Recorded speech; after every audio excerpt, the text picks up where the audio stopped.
We got a theory.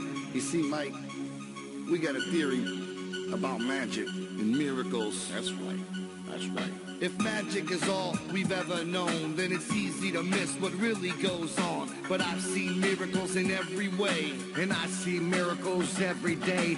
Oceans spanning beyond my sight, and a million stars. Welcome to Nuked Radio. This is episode 111. Today is Tuesday, April 30th, 2013. I'm your host, Christina Consolo, and with me today is Noki Travers from radwatch.info on Facebook. And Jules is trying to keep everything running smoothly in the background. I wanted to mention right off the bat, we had interviewed Idaho Picker last week about who the black and tan guys were at the Boston bombing. I've now uploaded that to YouTube.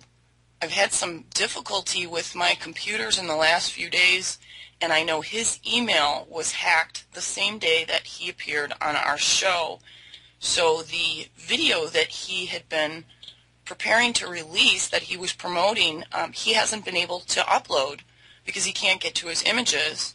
And I have some of those images in my email.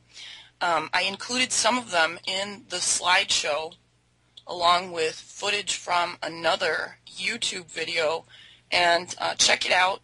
I sent him a message to see what the status was of him getting that problem fixed. And we've got a lot of stuff going on. And Noki, I want to start off right away with the rad situation. The northern states have scattered rain. We have a system moving through the Great Lakes right now. It's raining pretty heavy here, and my Geiger's bouncing all over the place. I'm going from 36 to 70 to 50 to 76. I have it sitting here next to me, and I think I'm going to turn it off because it's a real distraction. What have you been noticing? Oh, you know what? Yeah, run it for the whole show and give us the average at the end of the show. Okay. Put it on for like 50 minutes. What have the hot spots been? Well, in the last few days? We have our perennial hot spots, and it's all up in your area of the country, unfortunately. But I have a new station in North Dakota and a new one in Iowa, and these guys, everybody who's been joining the network, all have really nice rigs. So they're either PRM 9000s or inspectors. Everybody's pancakes. These are really solid readings. These folks have just spent close to $700 just so they can get online and stream publicly so you can see what the radiation is. And so I have a sort of a northern flyway that I see. It's been coming in from the very beginning, and it'll fluctuate on the west coast, but the prevailing winds, this follows the same exact patterns as the nuclear tests that we took so what I've done is I've gone back and patterned how I see the spread. But the big number, there's this weird thing that goes on every day in Grand Rapids, Minnesota. They have these wild swings in their background radiation. Philadelphia has been averaging 60 counts per million. That's a very high average. So all the way across the north, if you look at the country, you can sort of see the wind rambling right from Washington, Montana, North Dakota, Minnesota, Wisconsin, Michigan, Pennsylvania, New York. It's blowing down into West Virginia, into Iowa. And then I am unable to actually isolate Fukushima from the rest of all these other activities that are taking place on a regular basis now that we monitor them. So I'm seeing that, they're still incinerating over there. There's some river sludge that we're going to talk about today that came up really high, and one engineer is saying, well, as long as it's in the sludge of the riverbed, it's fine. But we all know that isn't true. It's going to find its way back into our ecosystem. I found some hot sludge near my house the other day when I took a walk in the woods with my meter, and I was going to film something for YouTube, and I was so depressed by the time I got back, I didn't even bother doing it. And, I went for a walk. I wanted to see, like, how the plants were looking, because I had gone out about a week before, and I noticed, we had some really warm weather here, and then it got cold, and then it got warm, and then it snowed, and then it got warm again, and then we had frost. So the plants that have already started coming up look terrible. They have that, like, frost burn to them, or their color's really off. They're really yellow. And I saw a few things that looked like their leaves might have already been mutating in some of the ground cover, but when I went back and looked, the plants were so, like, ruined by the frost we had that I couldn't tell what was, what you would attribute to that. I've been seeing the dandelion effect happening already. We're getting some images ready from dandelions, cone flowers. In fact, Southern California, one of the people involved in the Ctbto lawsuit was pruning her roses in San Diego over the weekend, and she wrote to me and she said, wow, I had this crazy rose, I forgot to take a picture of it, but she described what she saw, and I looked up another picture that I had gotten 2 weeks ago from a person who just said that they were in a Southern California coastal area of, the rose with another rose coming up out of it, and the stem is like twice as thick as it should be. And, of course, we've seen those from Japan since the summer of 2011. Well, it seems to be happening now in Southern California, too. And, of course, their growing season is way, way ahead of ours. In fact, I have a friend in Grand Rapids, Jim Prang, that posts a lot of stuff about mutations, and he's already got some cone flowers that he's found. I'm not even anywhere close to that kind of growth to observe it. And the things that have come up early, like what I think of as like Easter flowers, the hyacinths and the tulips and daffodils and things like that, those look okay. I went around and checked some of those out. But everywhere that I walked where there was a ditch, as I crossed the ditch, my meter would jump like 20 points, and I'd go back over it, and sure enough, it was like the seaweed on the beach in Mexico. Such an obvious difference that in these low-lying areas where the rain is accumulating and we have like mud and debris from plants from last year, the numbers are a lot higher. I saw an orange that looked really funny. The orange came from California, too, from the San Marcos area. And guys, check that out. It's really crazy. It's on the Rad Chick page, and it's on Mutation Watch. This woman took pictures. That didn't look right to me. Well, she sent me actually 5 images.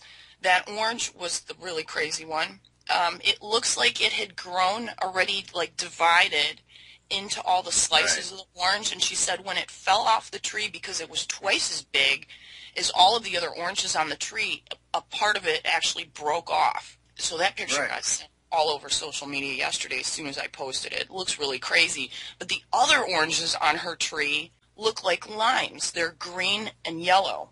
But they're not limes, they're oranges.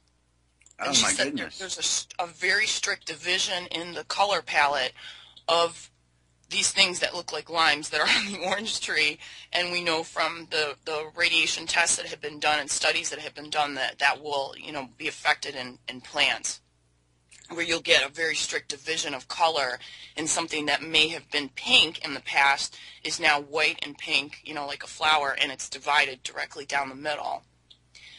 So I'm archiving those. I'm looking for somebody to help me with the mutation images for this growing season, and there was an article that came out on Bobby One's blog. I have some stuff up from him too about the xenon cloud that was blamed on North Korea, which he says is BS too, that we're going to read a little bit later. But there was a researcher from Japan that was interviewed about the mutations in the plant life and how that's going to continue. And I wondered last year, all of these dandelions that we're seeing, or that we saw and we photographed, are the seeds going to be viable from these plants who have been mutated? And if they are, that means we're going to have billions more this year, just from the dandelion. Right. He explains why, so hopefully some more people will wake up to it. Yeah, some of the dandelion pictures that I've been getting, like from Texas, are crazy. Right. One person wrote, am I celery or am I a dandelion? The only thing that I checked with my Geiger was the pollen off of maple trees or something like that that's right in my backyard. But it was so heavy that it coated the sidewalk.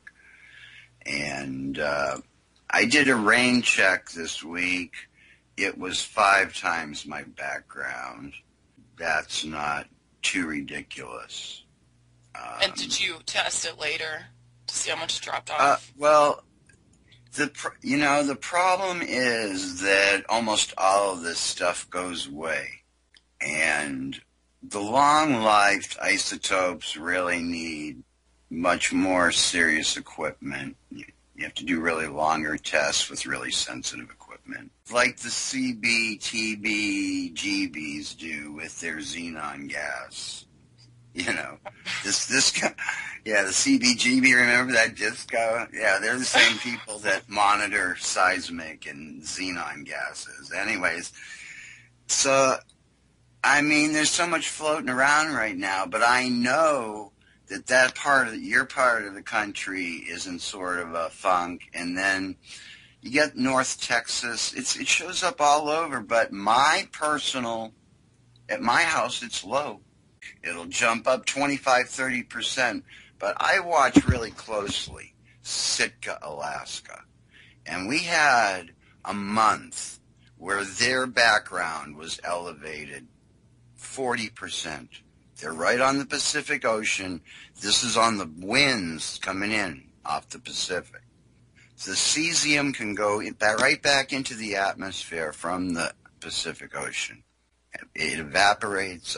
I'm going to get more serious about this. Yeah, it gets re-aerosolized. And that's going to happen across the whole United States to whatever's landed previously with, fog events and heating.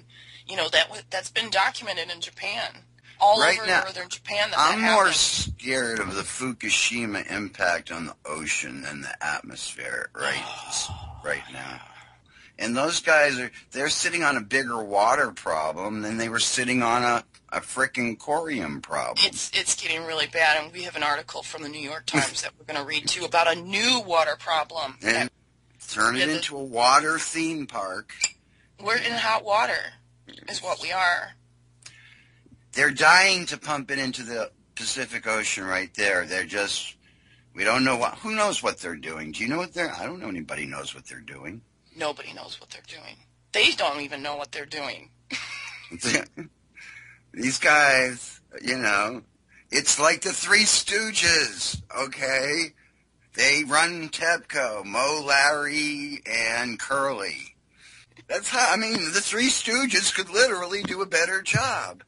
Homer Simpson and the Three Stooges would have had this taken care of last year already.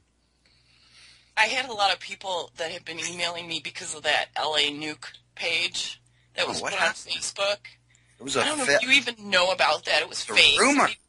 Someone put up a page and before its news ran it, and a bunch of places ran it, and forums were talking about it. So I was getting a lot of emails about that from people who live in LA. And, my standard answer to them was, you've been nuked before.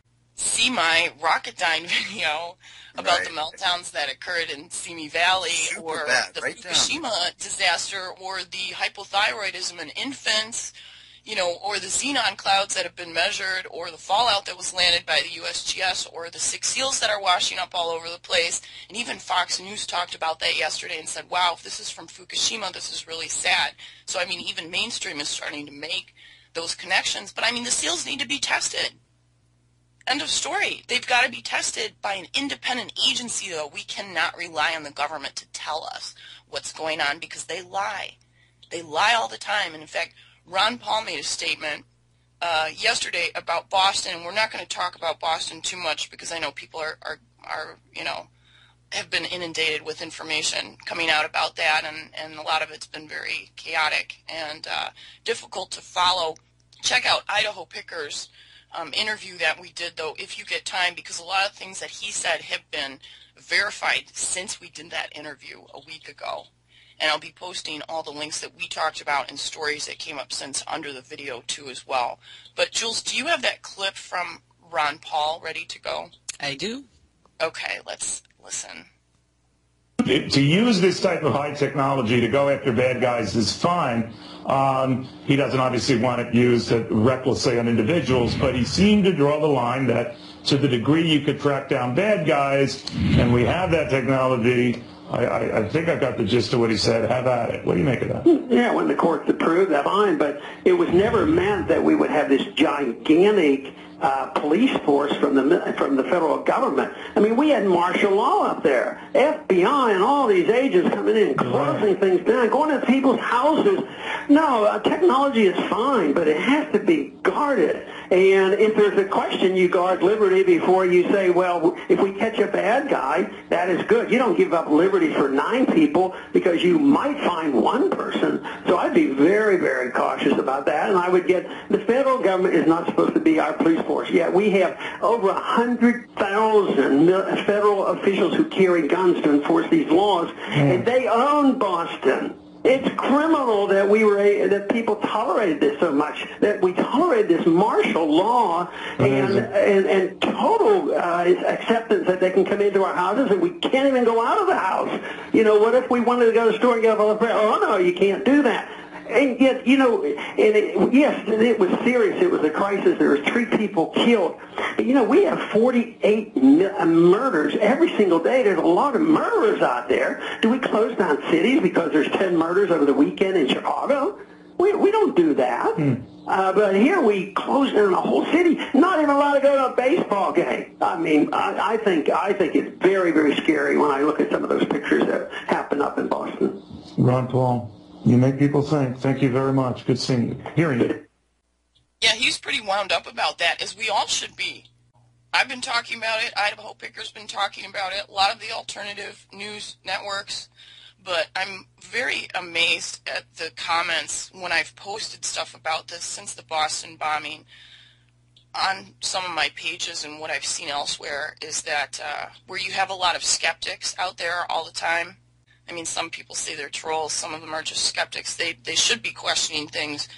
Nobody's really questioning this anymore. I think it's pretty obvious what is going on, and especially in light of Bloomberg's comments afterward, and now some of this legislation that's, you know, Obama's passed executive orders to ban the imports of ammo. I think a lot of people see where this is going, and it's not good. And we need to do something now about it, because what people don't understand is the rights that we lose, we're never going to get back. Poll, Americans fear government more than terrorists. This came out in True News yesterday. According to a pair of recent polls, for the first time since the 9/11 terrorist hijackings, Americans are more fearful their government will abuse constitutional liberties than fail to keep its citizens safe.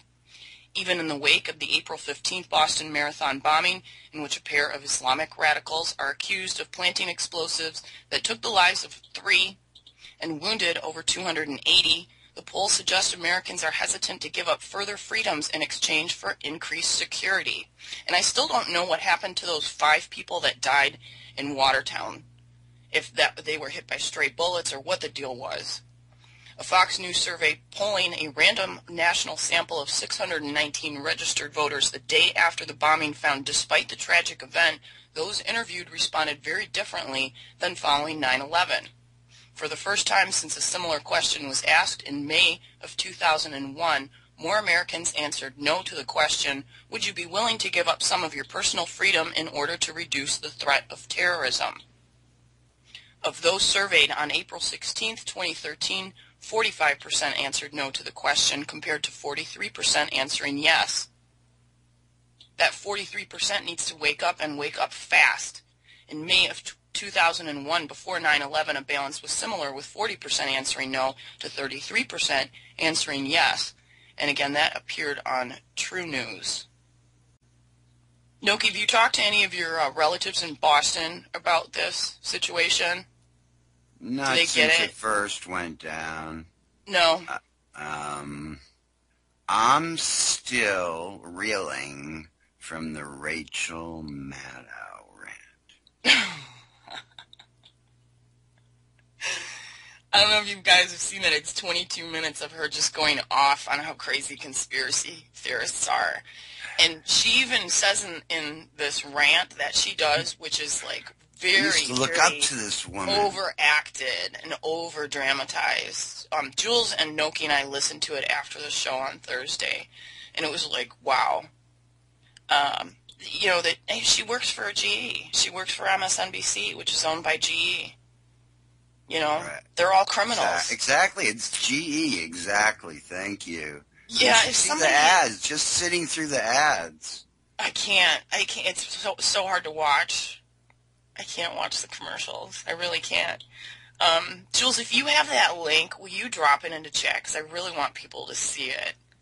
I sure will. Yeah, it was extremely disturbing. I'll find it for you. It was disturbing, and she even says some people go as far to believe that 9/11 might have been something done by our government. She had her fist clenched, both fists. Yeah. Here's what I'm going to take from it, Christina. You're a sharp reporter, and you push the envelope. But your credibility is really good. I can't believe Alex Jones anymore. But we know in our hearts that, for example, why did they lower our drinking water and food radiation standards? And this is disturbing to me that Obama signed. It's disturbing to a lot of people, sure. So they signed this in quietly and quickly, right? Mm-hmm. So, and then they said in times of emergency, forget the old numbers. They're not going to. Yeah. It's all about depopulation. I mean, I think it's getting obvious. I think it's getting obvious they don't care. We do have a couple other events that we need to mention. Powerful gas explosion rocks Czech capital, 40 injured. We had talked about this on Monday when I was on Jules' show in the morning. From Prague, a powerful explosion has hit the center of Prague, injuring at least 40 people in what initial indications suggested was a gas explosion. Police and rescue teams were rushed to the scene and treated dozens and evacuated more than 200. At least one of those injured was said to be in serious condition. An initial search by sniffer dogs suggested no one was left in the damaged building. Witnesses reported smelling gas after the incident, which closed off a heavily touristic section of town. There were said to be several foreigners among the injured, and the blast occurred in a building near the National Theater, not far from the Vltava River. The explosion shattered the windows of nearby buildings and was reportedly heard a kilometer away. The street was covered with rubble, and police evacuated a nearby school and closed streets in the area to automobile traffic. That appeared in the extinction protocol. If you haven't heard about that, let me drop it into chat for you guys. And also, this was really weird. UPI.com and RT was talking about this a lot yesterday. Missiles were said to have been fired at a Russian plane over Syria. And what better way to drag Russia into a war, right? Moscow, April 30th, Russia's foreign ministry said it was taking emergency action after 2 missiles were fired at a Russian commercial passenger jet flying over Syria. I thought Syria was a no-fly zone.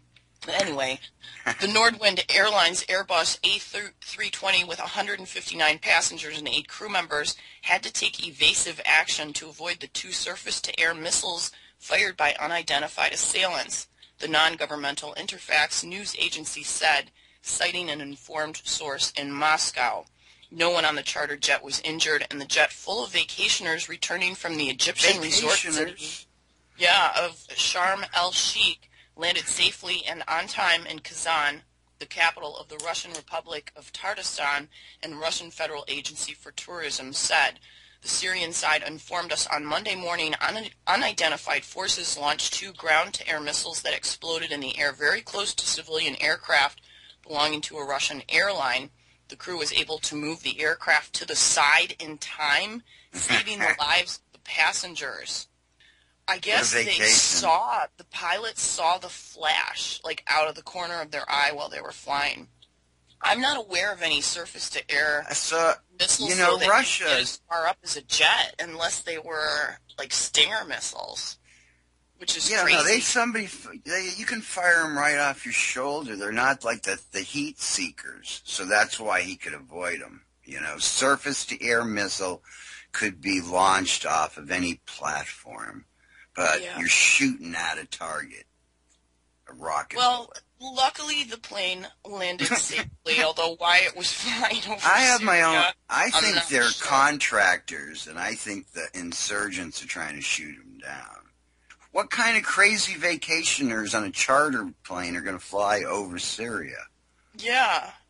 And what kind of evasive actions did these pilots pull? Yeah. So maybe, there's a lot of Russians in Syria. They're their big support friends. Who knows what went down last year? Xenon. Oh, the Polish It's plane. everywhere. That's terrible. Then they walked around through the wreckage and shot the people that were still alive.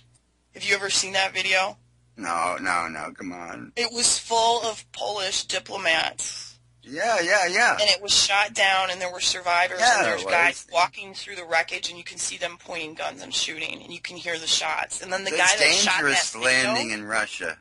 the guy who was like a farmer or a hunter who was in the area and shot this video ended up dead like 2 months later. It's kind of an old story, but it's really... It's another spooky one. So, one person can take down a plane with one good shot, for sure. Well, the rest of the show, we need to talk about Fukushima. And I want to go back to this story where xenon was detected by the Ctbto, blamed on North Korea. Now, I talked about that last week. I gave my opinion. I said what Leuren had said, too, that this was a complete cover-up, and I thought we could trust these guys. Apparently not.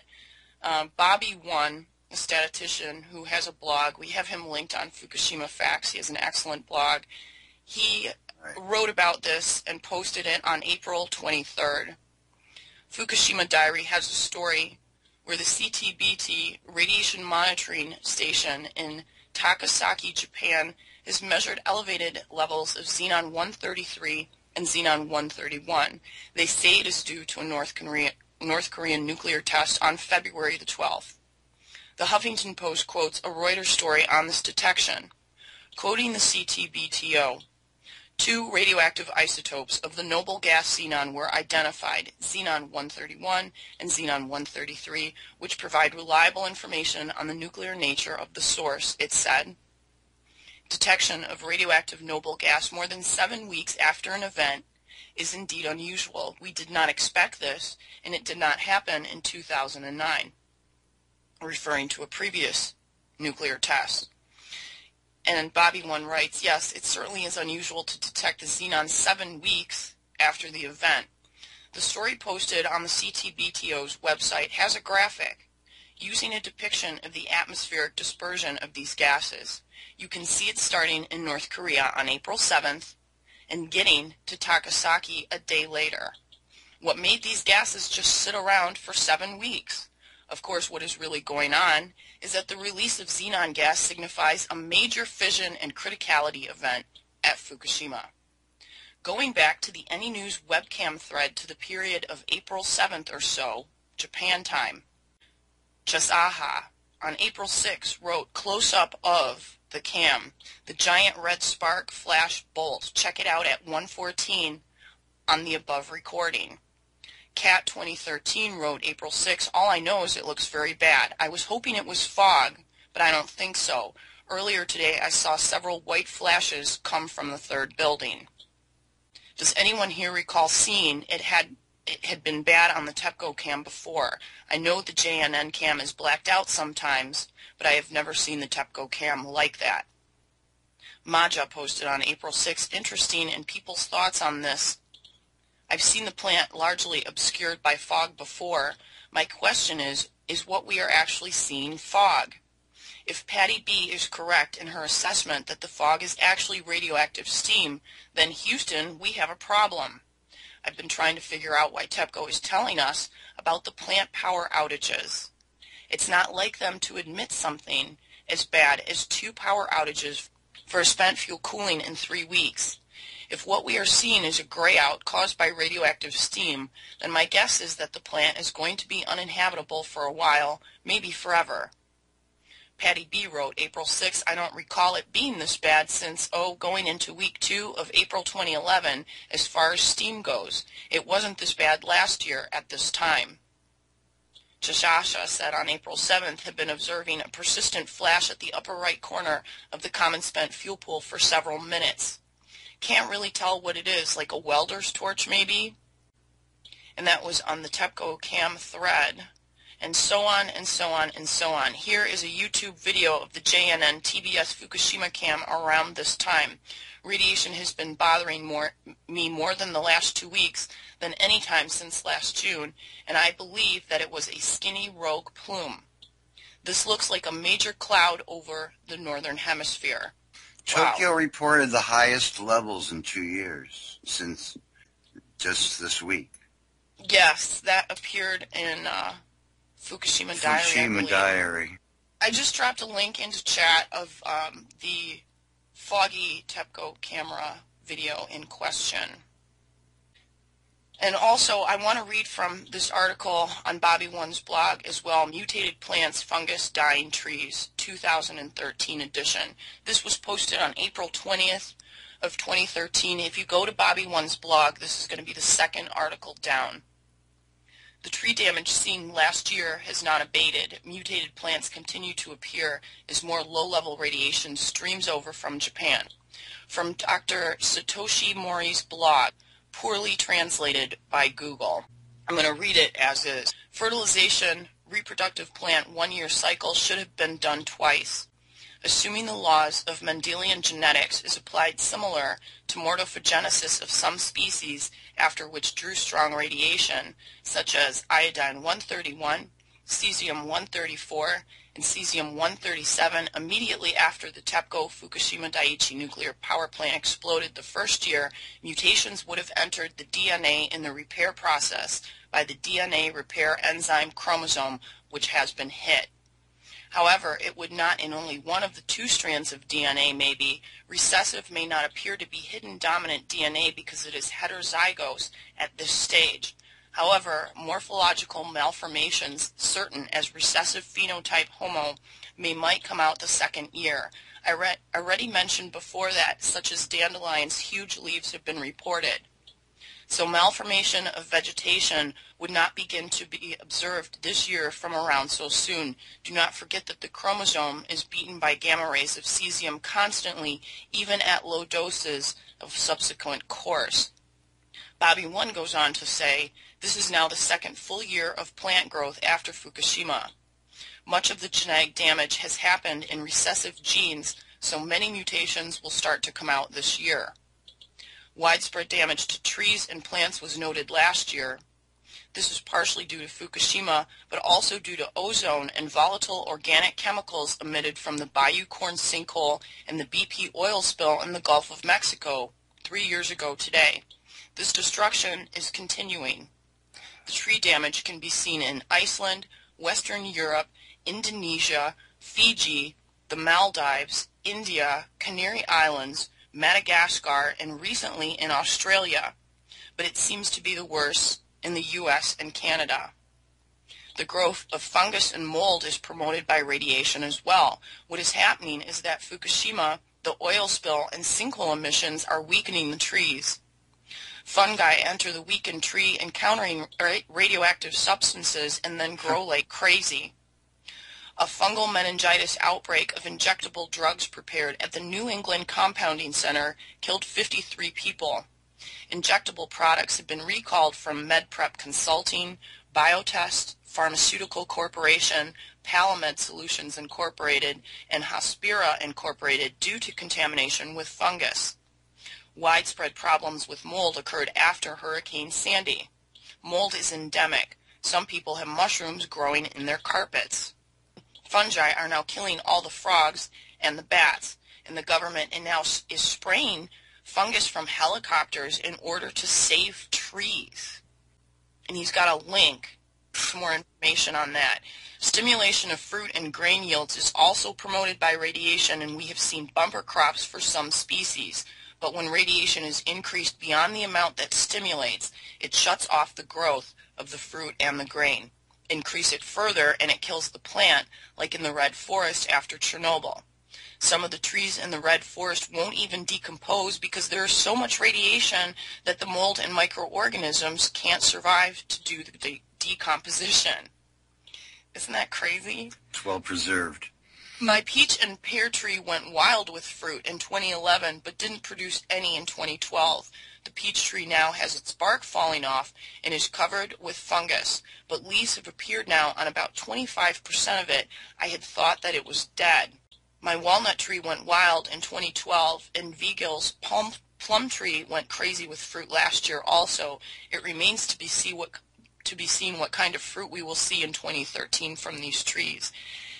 And he's got videos posted about dying trees, dying palm trees in front of La Jolla's museums. La Jolla is near where all the seals are washing up in southern Cali. A dogwood with a bacterial infection. March 29th in Ithaca, New York, a crazy tree fungus. All the trees look like they are dying a chemical death. Dead and dying trees and plants from chemtrails. That was posted by another YouTuber. So he's got a link to all these different videos, and I replied to him. In fact, I want to drop this into chat right now because I want you guys to be able to see some of the pictures of the mutations that he's either received or taken so far this spring. We had some nice images there. Let's see here. Where are the replies? Down there, I have documented red forest syndrome in Michigan, which began to be very noticeable in July of 2011 here, and I linked to the YouTube video. I have a website called Mutation Watch on Facebook, and at the website for non-Facebook users where images are uploaded from hundreds of submissions in the past 2 years from Canada, the US, and Europe. Very few are actually from Japan. These images are for anyone to use. Feel free to browse through them. I also just returned from a trip to Mexico where I documented extensive mutations and plant damage from possible previous Fukushima contamination and continued rainout of Corexit. Please see the images that correspond greatly to your videos posted above. And I linked to that video. Thank you for all your work. I would love to interview you sometime. Hugs, brother. Christina. And he wrote back, "Welcome, Christina. Pine trees are most vulnerable to radiation. They are being affected all across the globe. Palm trees, too, are dying everywhere. I'm sad to see that Cancun is becoming affected. Certainly oil and Corexit is part of it. Nobody has ever mixed radioisotopes with poisonous organic chemicals and spread it around the world before. It looks like they are synergizing." And if you guys want to get into that more, Leuren and I actually did a segment on that for the 2-year anniversary of Fukushima. I believe it was part 2 or 3 about the multiplier effect and how radiation and chemicals work together and will affect an organism hundreds, thousands, even millions of times greater than what either alone would do. He has a really nice blog, this Bobby's One's blog. I've seen a lot of production where this looks really, it's got a great picture of that mutated coneflower from Alabama. Yeah, there's a link to it on Fukushima Facts where we have 5 or 6 different blogs up there. And then our favorite gas mask artist, Cody Brosh. That's right. This appeared in A Green Road where heart shift happens for 7 future generations. This is also a wonderful blog. Radioactive xenon gas, dangerous and lung cancer causing. Xenon gas coming out of nuclear reactors does not just disappear, it just decays into solid radioactive materials, which in turn last either hundreds, thousands, or tens of thousands of years. Almost all government agencies who are supposed to protect communities from radiation and monitor dangerous levels of it report that nothing happened around Fukushima.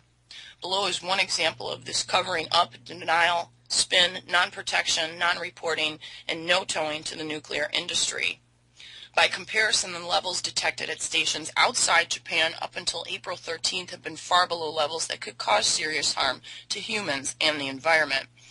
The levels are comparable to natural background radiation, such as cosmic radiation and radiation from the environment on Earth and lower than from man-made sources such as medical application or nuclear power plants under normal operations or isotope production facilities. This demonstrates how extremely sensitive the Ctbt's monitoring stations are. Although for some reason, he wrote this back in October. Although for some reason they couldn't detect xenon gas from a nuclear detonation underground for 7 weeks, even though their nice little simulation that they posted showed that it passed over that city the day after. The Ctbt said the radioactive xenon gas measured on their equipment after Fukushima was only equal to natural background radiation. How does 40,000 times normal equal the same as normal? At the same time, the Ctbt... I thought it was a rather contradictory statement myself. At the same time, the Ctbt turned off most or all of their monitoring equipment. This agency refused to give scientists any data, which they actually did collect up to that point. The EPA did the same thing, and most of all of their radiation detectors went offline just as Fukushima radiation arrived in the USA. How is that for convenience and coincidence? This example of how a cover-up happens points to the revolving door between the nuclear regulators, the nuclear industry, as well as the military-industrial complex. They are all in bed together and support each other through the bad times as well. We cannot have bad news about nuclear now, can we? That would be bad for profits and the monopoly that makes up the nuclear power industry. And let me drop a link to this guy's blog for you guys. There's more to that article if you want to check it out. So we do have a story from Any News too. Japan doctors so enraged by the response of the government that Fukushima's children's rashes, nosebleeds, diarrhea, and fatigue are all blamed on radiation-phobic mothers. Government's lethargic response stresses Fukushima mothers, from Ashi Shimbom, dated April 30th. What shocked me the first time I participated in January of last year was the gap between what the newspapers and TV news were reporting and the reality in Fukushima as attested to by the mothers. Wanting to protect their children from radiation, they pleaded with the prefectural and city governments and local doctors, but no one would take their side. They just said things like, it's safe, you don't have to take any special action, there are lots of radiation-phobic mothers, we can't deal with them all. I was at a loss of words because of these mothers' situations, and I could not sleep at night because I was so enraged at the government's heartless response. Yet the children were exhibiting a range of symptoms, including sore throats. What did Mary Osborne say? Whenever the rads go up around 3 Mile Island, she said that's her first clue. Nosebleeds, diarrhea, fatigue, headaches, and rashes. The most dangerous thing is to write off causes of illness as psychosocial factors with statements like your child's stress comes from not being able to go outdoors and that a mother worrying will make her child sick. Very sad. This appeared in RSOE. Radioactive cesium levels exceeded 100,000 becquerels per kilogram, and they were measured in mud accumulated at the bottom of swimming pools at 2 high schools in and around Fukushima City. Mud in the pool of the 3rd high school was in Minami-Soma, which is closer to the crippled Fukushima No. 1 nuclear plant, and showed at least 8,000 becquerels per kilogram. Under a special measures law, the central government must remove mud and other substances with radioactivity levels of more than 8,000 becquerels caused by the meltdowns at the plant. The 3 high schools have not discharged the water from their swimming pools since the nuclear crisis started on March 11th of 2011. The water has apparently blocked the spread of contamination from the mud. Air radiation levels near the 3 schools are almost the same as those of other locations. Mud under the water, even if highly contaminated, would not become an issue unless it was taken out of the water, said Kunikaza Noguchi, an associate professor of radiation protection at Nihon University.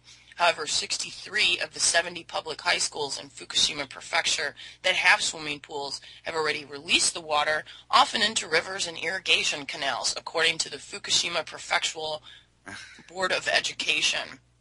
The central and local governments will likely have to conduct surveys to check whether mud released from school pools has polluted rivers and canals beyond government safety levels.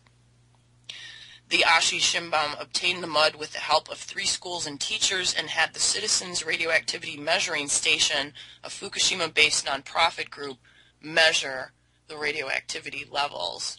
I think they probably should just fill in those pools with concrete. I don't know. What do you think, Noki?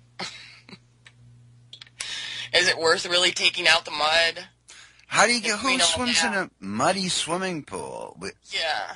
Well, I'm hoping the pools were closed. I hope to God nobody was actually swimming in them.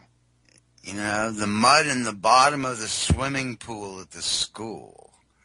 And then this guy says, so I wouldn't want my children bathing their young bodies in highly contaminated radioactive water, regardless of whatever Kunakazu Noguchi says. Oh, I thought maybe that was one of those crazy mothers saying that. You know. Hey, they said the same thing about people after Chernobyl. They said the same thing about Yablokov, that he was nuts, and Bandashevsky, that he was nuts and a terrorist, and threw him in jail for 7 years. Well, I know I am nuts, but that doesn't mean you're not right. No, but yeah, I'm not blind, and it's the same thing.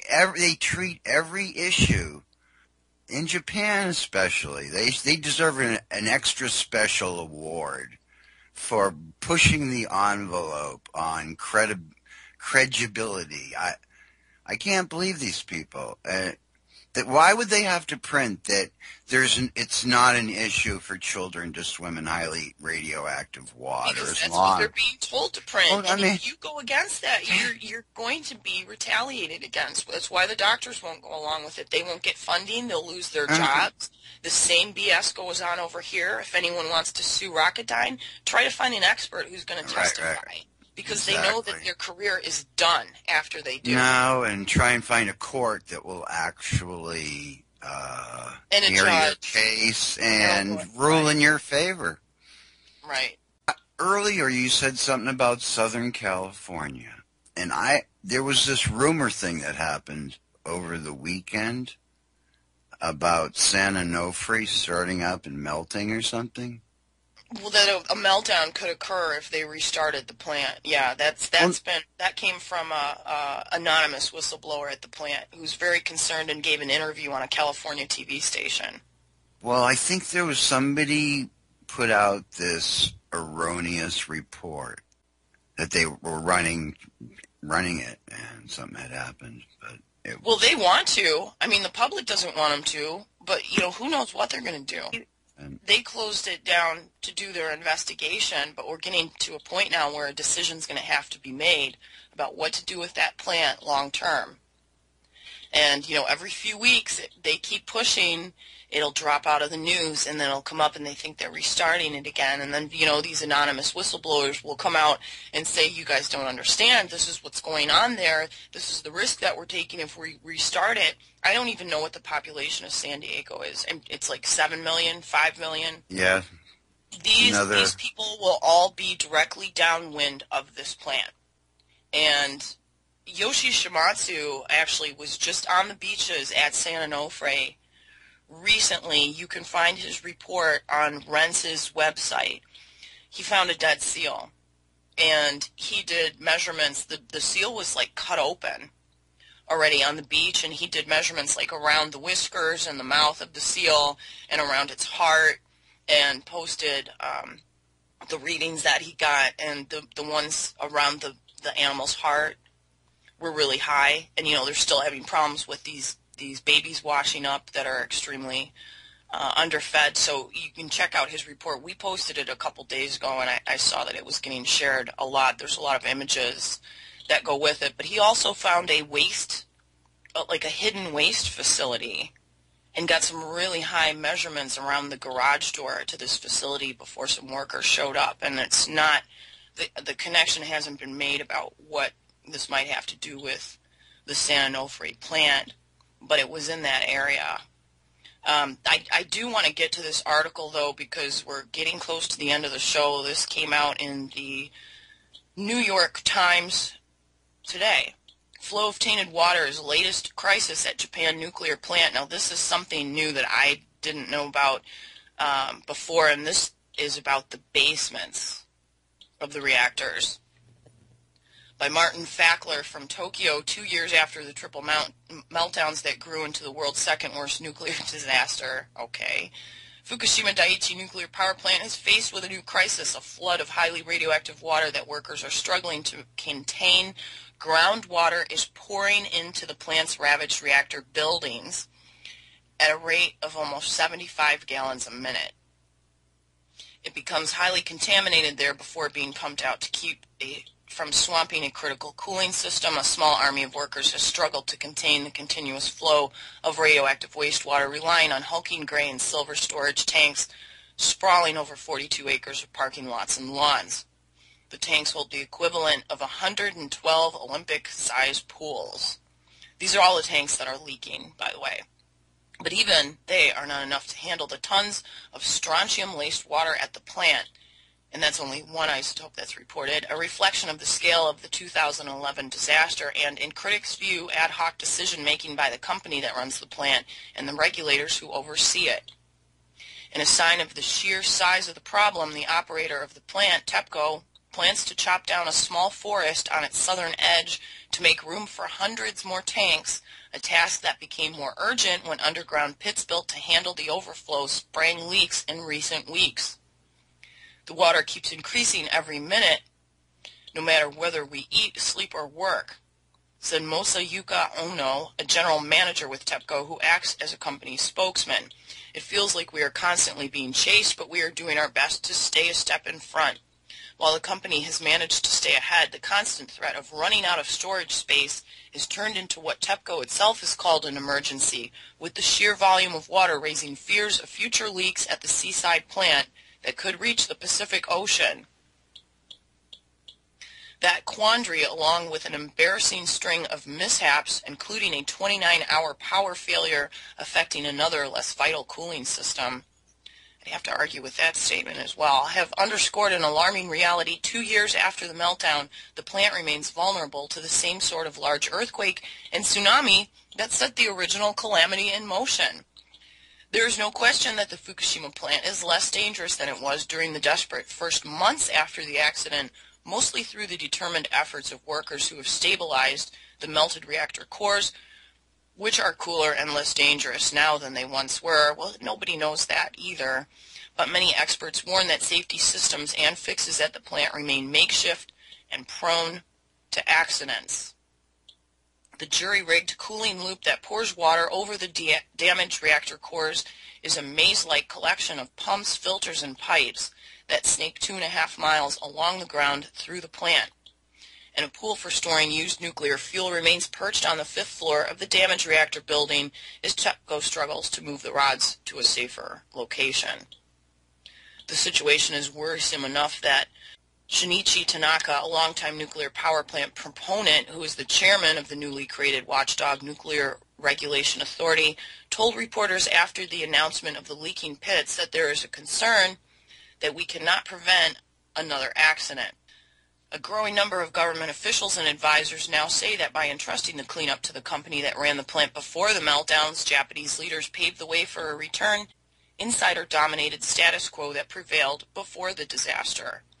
Even many scientists who acknowledge the complexity of cleaning up the worst nuclear disaster since Chernobyl fear that the water crisis is just the latest sign that Ctbto is lurching from one problem to the next without a coherent strategy. Ctbto is clearly just hanging on day by day with no time to think about tomorrow, much less next year. Tadashi Inoue, an expert in nuclear power who serves on a committee that drew up the roadmap for cleaning up the plant. But the concerns extend well beyond Ctbto while doing a more rigorous job of policing Japan's nuclear industry than regulators before the accident. The Nuclear Regulation Authority has a team of just 9 inspectors to oversee the more than 3,000 workers at Fukushima. And there's a lot more to that article. Here's a link to that. You know, when I went back and I uploaded this interview that we did with Idaho Picker, you know, he was saying it takes hours and hours, and he was talking about the Boston bombing and going through the pictures and the like time lapse of the finish line. How, you know, it takes hours and hours and days and like weeks and weeks to really analyze this stuff. People don't have time for it. So they take these articles from the New York Times and they digest the info and they move on, and they don't realize the kinds of things that we do. People who have looked at this day after day, month after month, and now 2 years after